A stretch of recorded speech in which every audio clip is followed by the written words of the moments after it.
Today we're going to have a look at the sixths. Now, sixths are very straightforward. Basically, a second and a sixth are almost the same thing. The only difference is that a second means you add or take away one finger. A sixth is the same except for it's across two strings. I'll show you. So, let's say we start first finger on the D string, E. If I go to F, natural semitone, two fingers are against each other, right? Now if I place that second finger on the A string instead, I go from E to C, I have a minor sixth. So it looks like a semitone, only our fingers are on two different strings. If, however, I go from E, a tone away to F sharp, yeah, but this time I place it on the A string, I go to C sharp,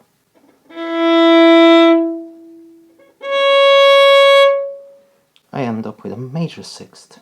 So a minor second and a minor sixth are almost identical, except for one of the fingers is on a different string.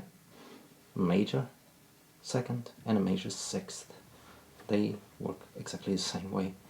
Yeah, so the sixths are not that complicated at all. However, today's exercise also allows us to train the fifths, and that is more tricky.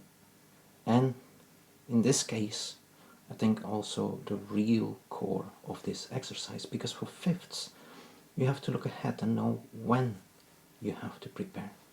I'll show you. Let's start from the beginning of the exercise. G, A, G. The next note is the sixth up to E.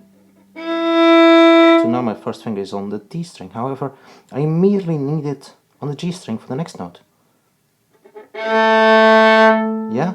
So instead of placing my first finger on the D string and down on the G string, we can immediately place a fifth and go from G, place the fifth, play E, and A, B, and again we're going to place a fifth on the last note for F sharp, and B, and so on. However, for the fourth finger we are lucky, because we can always go from 4 to 0. So if you look at the end of the fourth bar, we have C to A, and essentially you could place a fifth there, but it's easier to go for the open D string next. Yeah? So, to me the most interesting part about this exercise is not the introduction of the sixth, but the practice of the fifths.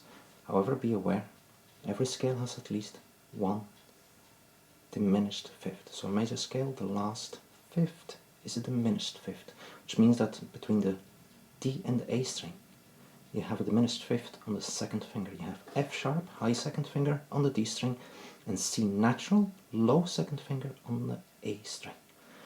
On the way down, you have to look even further ahead, if possible. We start on a B. Now we have an A, yeah, but I recommend you place your fifth immediately already, even though we go from A back to B and to that D and A. So I haven't moved my third finger at all. I've placed 3 times the third finger, twice on the E string and once on the A string. So you can immediately place a fifth on the second note of each pattern. Yeah. So good luck with that. We're going to very slowly work our way through this, and I'll shout as many bits of information you might need. Let's give it a go. We're at 40, 2 beats per note. Straight in from the open G. So, 1, 2, 3, 4, G, A,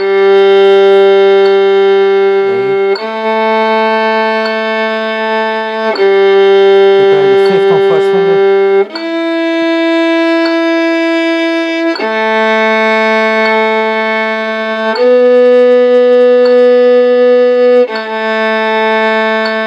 fifth,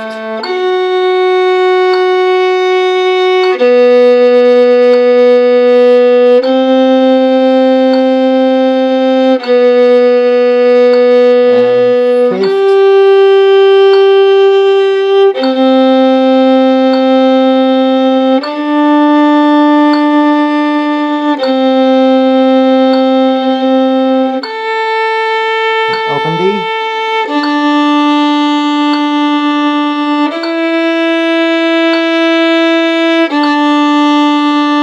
prepare the 5th,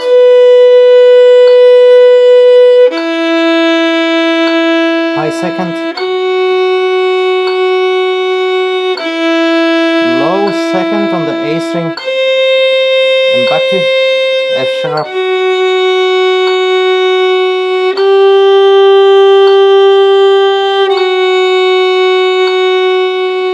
fifth,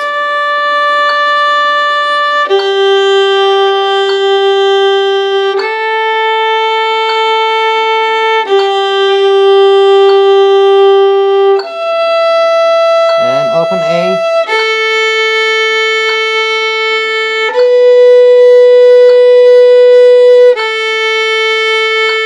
fifth,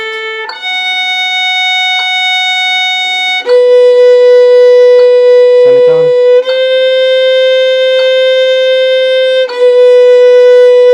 and fifth,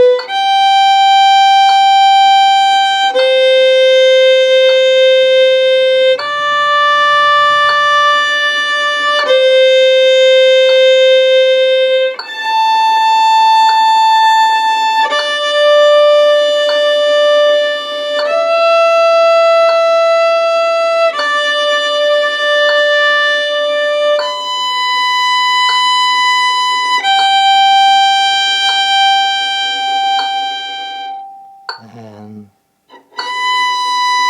plays a 5th on 3,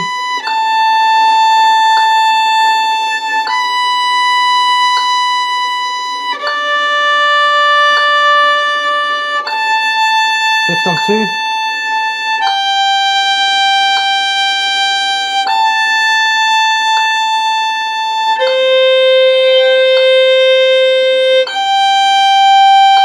fifth on 1,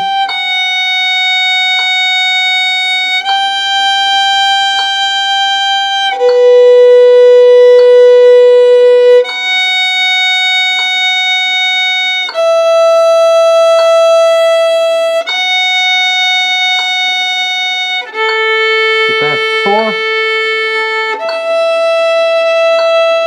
5th,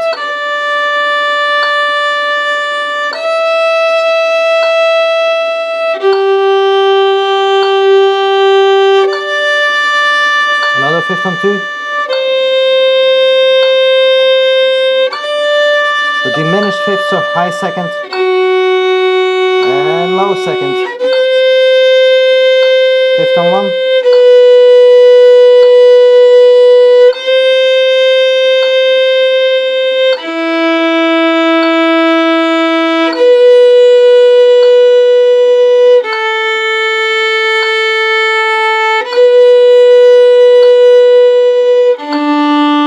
prepare 4, 5th,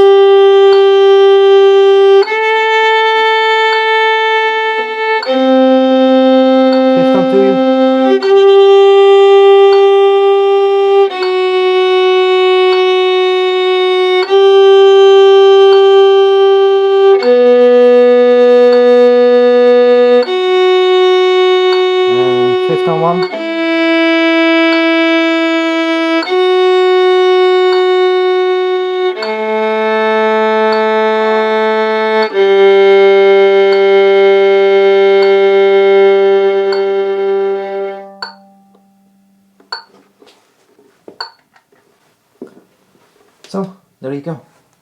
That is the whole exercise. So each 4-note pattern has several things you have to think about. Yeah, the sixths and the preparation of the fifths. Yeah, remember that one diminished fifth in the middle of the exercise.